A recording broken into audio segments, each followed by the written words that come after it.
The silence of the night in Ouagadougou was shattered at exactly 3:14 a.m. President Khalil Samakeh of Burkina Faso sat hunched over his desk, a dim lamp casting long shadows across stacks of mining contracts.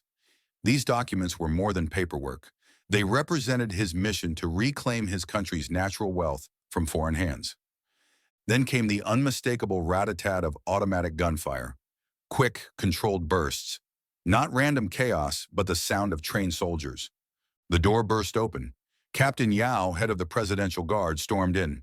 "Mr. President, the palace is under attack. Perimeter breached." Khalil Samakeh didn't flinch. He had read the intelligence reports for weeks. Whispers of growing unrest in the army, discontent rooted in loyalty to foreign interests, especially France.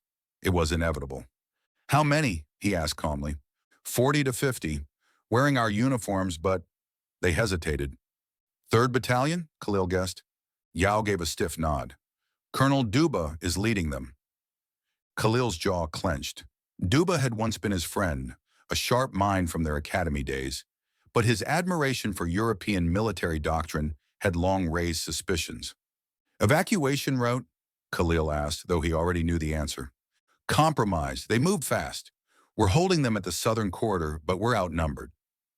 Khalil stood, adjusted his plain olive uniform. No medals, no gilded ribbons, a deliberate image. He didn't want to be seen as a ruler, but a servant of his people. "There will be no evacuation, no more Burkina Bay blood spilled for one man, even if he's president." Yao looked stricken. "Sir dash dash. If they take me," Khalil cut in, "then we fight another war. Not with bullets, but with truth." He glanced at his watch. "Activate Protocol Sango." Yao's face changed. "It will be done, Mr. President." As Yao disappeared through a hidden corridor behind a bookcase, Khalil reached for a slim audio recorder and placed it in his pocket. The calm aura he projected unnerved even the soldiers who came for him minutes later. He stood when Colonel Duba entered the room. His old classmate's face was tight, his voice colder. "Mr. President, you're under arrest. Come quietly and you'll be treated with dignity." Khalil looked him in the eye. "What's the crime, Duba? Returning gold to our people? Canceling contracts where foreign companies gave us 3% and took 97? Duba looked away. "Don't make this harder." "I'm not afraid of death, but ask yourself, who profits from this tonight? Our people, or those who used to call this land Upper Volta and left us with nothing?"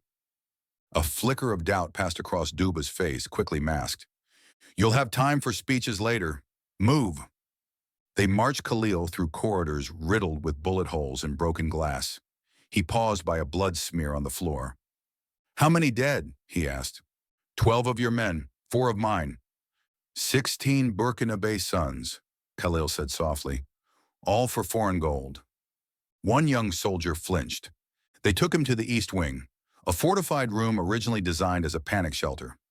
Now his prison, no windows, thick doors, sink, toilet, bed, no escape.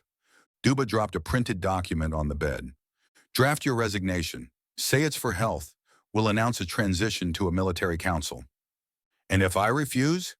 Duba didn't blink.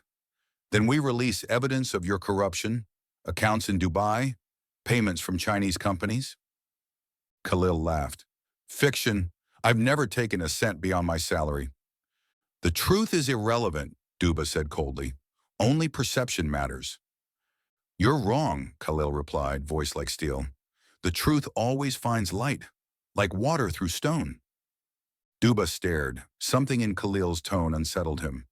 "You have 2 hours to decide." Once alone, Khalil tore the resignation into tiny pieces and flushed them. He retrieved the recorder from his pocket and spoke with quiet defiance. "This is Khalil Samakeh.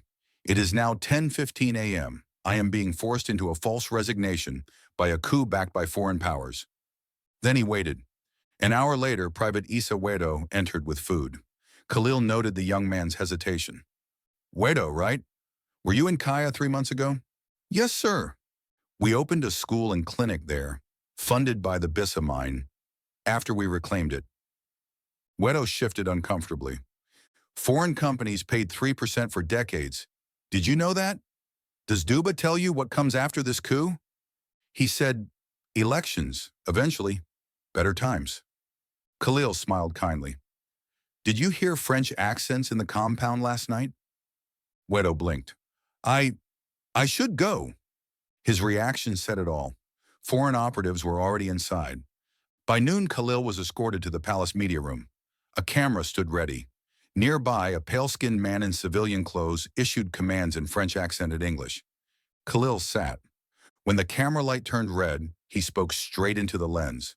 People of Burkina Faso, I speak to you not from my office, but from a prison within our own palace.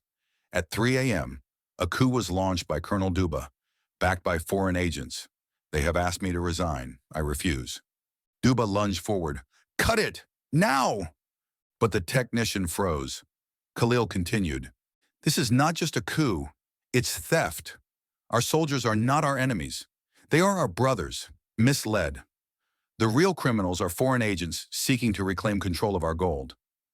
As Khalil spoke, phones buzzed across the room. Duba glanced at his, eyes widening as messages flooded in. Leaked documents, audio recordings, evidence of French involvement.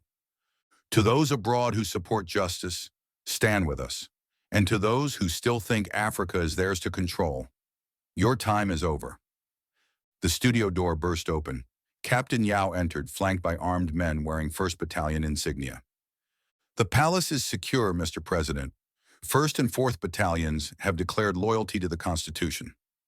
The two guards beside Khalil stepped back. All eyes turned to Duba.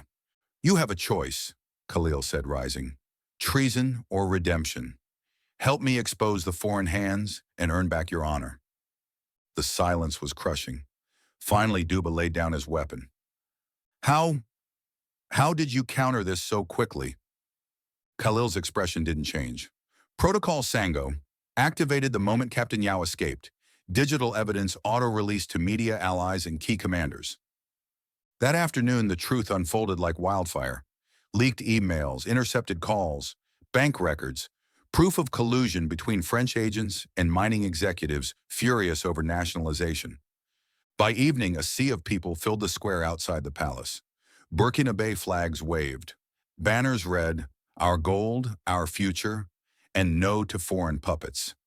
Khalil Samake stepped onto the balcony. Today, Burkina Faso faced betrayal, but we chose unity. The soldiers who turned back when they saw the truth, they are not traitors. They are our sons. Those who knowingly sold us out will face justice. Cheers erupted, but Khalil wasn't finished. Let this be clear. Never again will our wealth feed outsiders while our children go hungry. As he spoke, he noticed Duba being led away in silence. No triumph in Khalil's eyes, only solemn responsibility. Later that night, in a dimly lit conference room, a diplomat from neighboring Mali leaned forward. We come with a proposal, a regional pact, mutual defense and resource sovereignty. West Africa must stand as one. Khalil smiled, for the first time that day. Let's make it official. They spoke into the early morning. Plans formed. Ideas merged. A coalition began to rise. Not born of colonial shadows, but African solidarity. The attempted coup, designed to shatter one leader, had birthed something far greater. A movement, a symbol, a line in the sand. Khalil Samake had spent 26 hours in captivity, and when he walked free, he did not just reclaim a presidency, he became the voice of a continent beginning to reclaim its soul. As dawn broke over Ouagadougou, families emerged into the streets not in fear, but with hope. The markets buzzed with conversation, radios blared excerpts of the president's speech, and from village to capital, one message rippled. What belongs to Africa must serve Africans first. And so a new era began.